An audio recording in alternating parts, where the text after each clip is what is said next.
के एक्स्ट्रास भी आ गए हमारे पास, वो भी आ जाएंगे, लेकिन करना क्या, इसको हमने अल्टीमेटली डेटाबेस के अंदर जाके सेव करना, जो कि आज का हमारा टॉपिक नहीं है। डेटाबेस आने वाले आज का हमारा टॉपिक इन कंट्रोल्स को इस्तेमाल करना और उनसे उनकी डिफरेंट प्रॉपर्टीज़ को देखना और उनसे वैल्यू हासिल करना। रेडियो बटन से आपने देखना डिफरेंट तरीके से वैल्यू आती है, चेक बॉक्स से भी देख लें, कॉमो बॉक्स से वैल्यू किस तरह आती है, टेक्स्ट बॉक्स से न्यूमेरिक अप डाउन हमने देख लिया, उसकी डॉट वैल्यू से आती है। अब इन तमाम चीज़ों को हम सिर्फ मैसेज बॉक्स में इस वक्त डिस्प्ले करवा के खुश होंगे, ठीक है, और हम कुछ भी नहीं कर सकते अभी। मैसेज बॉक्स डॉट शो, और इसके अंदर हम देखेंगे यहाँ पर मैंने कहते हैं जी ऑर्डर टाइप, उसके साथ कनकेटिनेट करवा देंगे अपना जो ऑर्डर टाइप का वेरिएबल है, ठीक, उसके साथ फिर कनकेटिनेशन स्पेस, और यहाँ हम कह देंगे अपना अगला क्या है साइज़, फ्लेवर के लिए आगे हम फ्लेवर का वेरिएबल कनकेटिनेट करवा देंगे, फिर उसके बाद कनकेटिनेट कराएंगे अपना साइज़, और फिर उसके बाद साइज़ कनकेटिनेट करवा दिया। उसके अलावा हमारे पास क्या ऑप्शन है, क्वांटिटी,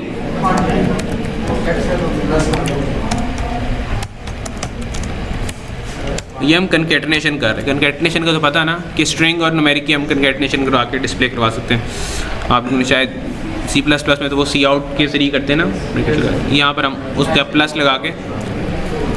अब बात ये कि इसको जस्ट एग्जीक्यूट करके देख लेते हैं।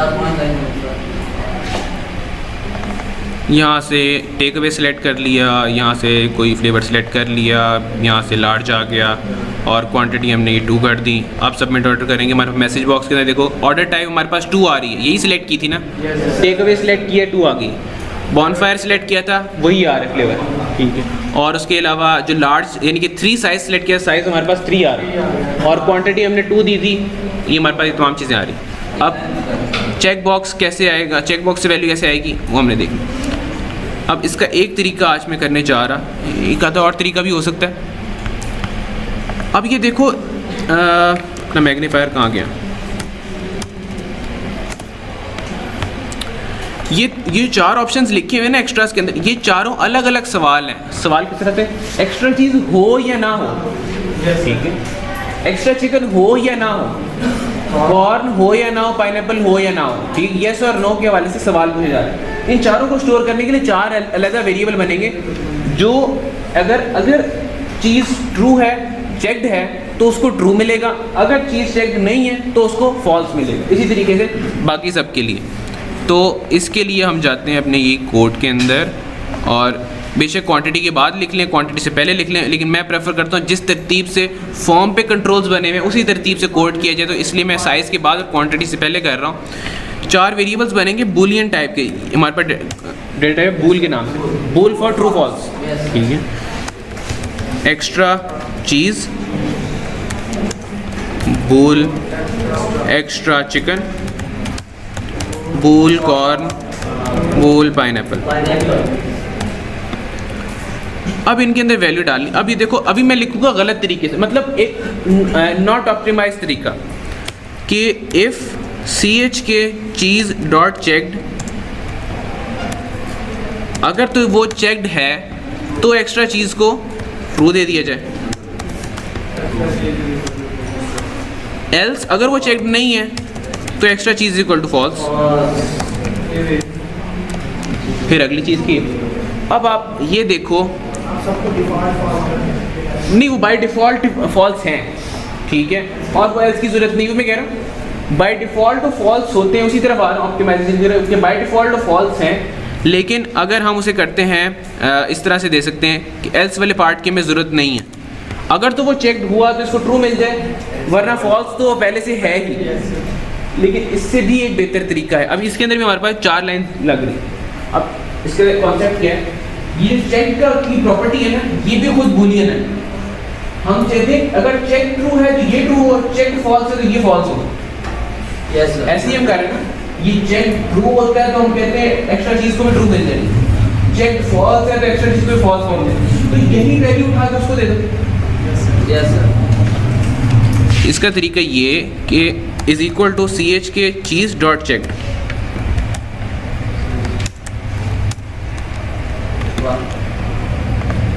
वो एक काम इफ एल्स में हो रहा था 8 लाइन लग रही थी, अभी 4 लाइन में हो रहा था, उसी लाइन के अंदर हो गया कि जो भी इस चेक बॉक्स की वैल्यू है ट्रू है तो उसको ट्रू ले दो, फॉल्स तो फॉल्स है।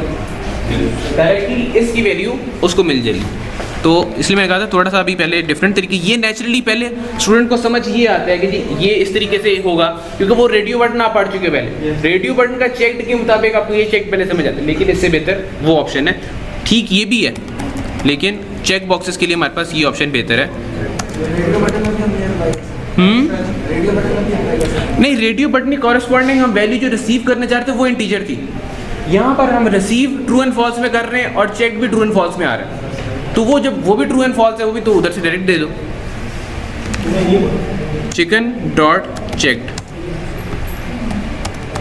CH के कॉर्न डॉट चेक्ड ये दे दिया, और CH के पाइनएप्पल डॉट चेक्ड। अब हमारा जो मैसेज बॉक्स है उसके अंदर ये तमाम वैल्यूज़ भी कन्कैटिनेट करवाएं ताकि हमें डिस्प्ले हो जाए कि ये वैल्यूज़ क्या आ रही हैं हमारे पास। एक क्वांटिटी के बाद मैं इसको कन्कैटिनेट करने लगा, प्लस ये एक्स्ट्रा चीज़, नहीं एक्स्ट्रा चीज़ हर किसी को अलग कराना पड़ेगा ना। एक्स्ट्रा चीज़ का जो वेरिएबल है वो उसके साथ कन्कैटिनेट, यहाँ पर स्पेस एक्स्ट्रा चिकन, इसकी वैल्यू क्या आ रही है एक्स्ट्रा चिकन के नाम से। फिर हमने किया कॉर्न, और ये हमारा कॉर्न का वेरिएबल पाइनएप्पल, चारों वेरिएबल्स को कन्कैटिनेट करवा लिया, और इसको अब रन करके देख लेते हैं हमारे मैसेज बॉक्स के अंदर क्या आता है।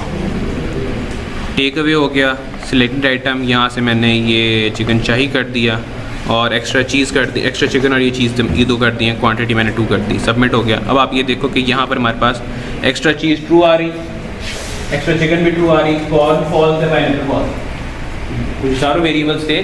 चेक बॉक्सेस से हमारे पास वेरिएबल वैल्यू आ गई, क्योंकि हमने देखो नहीं दोनों चेक नहीं किए थे, कॉर्न और पाइनएप्पल, इस लिहाज से वो दोनों फॉल्स आ गए। तो ये तरीका होता है चेक बॉक्सेस से वैल्यू लेने का, रेडियो बटन से, और इन तरीके से।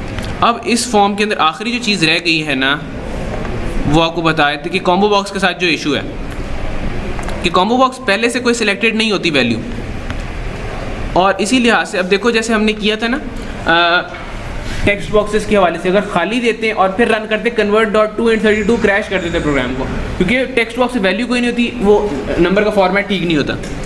अब अगर मैं देखो सबमिट ऑर्डर यहाँ डायरेक्टली क्लिक कर रहा हूँ, ये प्रोग्राम क्रैश कर जाएगा। ठीक है, किस लाइन पे जाके क्रैश किया, इस लाइन पे, क्योंकि CBX flavor dot selected item की सिलेक्टेड आइटम नल आ रहा होता है। ठीक है, कहते हैं अगर कोई सिलेक्टेड नहीं होता, अब उसको जब टू स्ट्रिंग करने लगे, नल को स्ट्रिंग कैसे कन्वर्ट करें, कोई चीज़ है ही नहीं तो स्ट्रिंग क्या बनाएगा। ठीक है, अब अगर इसके ऊपर मैं इसकी डिटेल चेक करता हूँ ना, ये देखो ये है नल रेफरेंस एक्सेप्शन। ठीक है, नल एक्सेप्शन, इसकी अगर व्यू डिटेल का ऑप्शन है, इसके अंदर जाते हैं तो अब ये देखो object reference was not set to an instance, और ये ऑफ एन ऑब्जेक्ट। ठीक, तो ये नल इस लिहाज से कहते हैं कि वो हमारा वैल्यू नल है। और अगर हम लाइन बाय लाइन एग्जीक्यूट करें तो अब जैसे आपने टेक्स्ट बॉक्सेस के ऊपर की लेंथ के ऊपर चेक लगा दिया कि अगर तो ये लेंथ 0 है तो हम उसको यूज़र को एरर मैसेज देते थे। अब यहाँ पर भी यूज़र को एक तो 2 ऑप्शन हैं कि या तो हम पहले से ही पहला आइटम सेलेक्ट करवा दें। ठीक है, अगर एक दफ़ा एक आइटम सेलेक्ट हो गया तो वो फिर दोबारा किसी और अनसेलेक्टेड पर नहीं जा सकेगा, या दोनों ऑप्शन आपको आने चाहिए, इस लिहाज से दोनों बताने लगा। प्रेफरेबल यही होता है कि पहले से एक ऑप्शन सेलेक्ट करवा दी जाए। ठीक है, लेकिन अगर ऐसा ऑप्शन ना हो हमारे पास तो कॉम्बो बॉक्स को बेसिकली ये जानते कैसे कि कोई आइटम सिलेक्टेड है या नहीं। यहाँ पर हम चेक लगा लेते हैं, if CBX flavor dot selected item equal to null, कि अगर तो वो नल है तो यूज़र को मैसेज बॉक्स दे देंगे कि प्लीज़ सिलेक्ट अ फ्लेवर।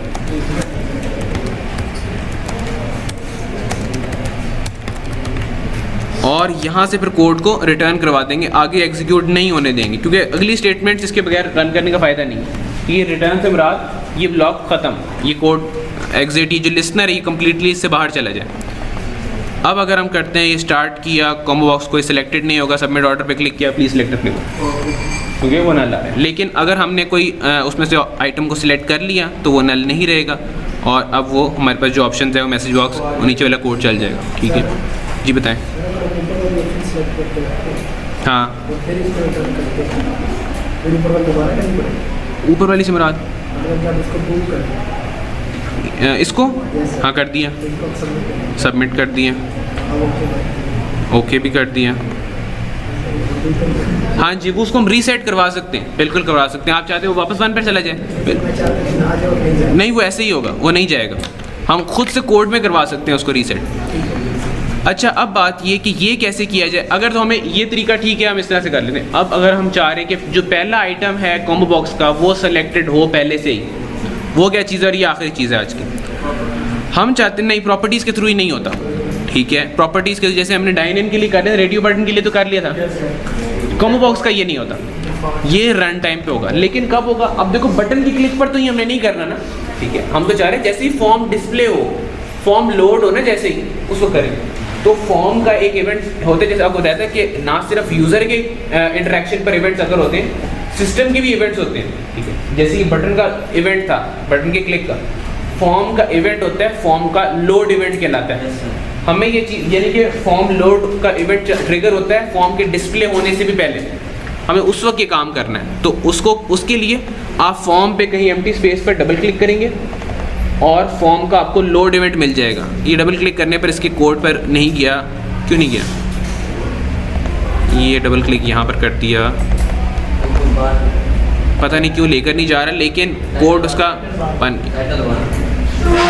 इसका वो क्यों नहीं बन रहा? ये बन गया फॉर्म लोड इवेंट। हालांकि उसके डबल क्लिक पर उसे यहाँ पर लेके आ जाना चाहिए था, लेकिन वो नहीं लेकर आया। फॉर्म का हमारे पास ये लोड का फंक्शन है। हम करेंगे क्या? cbx flavor dot selected index is equal to 0। यहाँ सिर्फ ये काम करना है। 0 से मुराद ये इंडेक्सिंग जो होती है, अरे की इंडेक्सिंग होती है ना, पहला आइटम 0 इंडेक्स पर होता है। यहाँ पर हमने कॉम्बो बॉक्स का जो सिलेक्टेड इंडेक्स है उसको 0 सेट करवा दिया। तो इस तरह से जब भी ये पेज लोड होगा, ये मतलब ये फॉर्म लोड होगा, तो उसके अंदर जो पहला आइटम है, पहला इंडेक्स है, वो सिलेक्टेड होगा। अब आप ये देखो पहला था ऑलरेडी सिलेक्टेड। ये फॉर्म के लोड इवेंट पे क्या, फॉर्म डिस्प्ले होने से पहले ही ये उसका पहला आइटम सिलेक्ट हो गया। अब इस वजह से वो जो सिलेक्टेड आइटम नल वाला है वो कभी भी ट्रू नहीं होगा, क्योंकि वो कोई ऑप्शन है ही नहीं अनसिलेक्टेड वाला। तो ये हमारे पास था आज का। तो इस चीज़ को इम्प्लीमेंट करने की कोशिश कीजिएगा ताकि जो है ना इसको समझिएगा, और कोई इश्यूज़ आते हैं इसके अंदर वो फिर बताइएगा।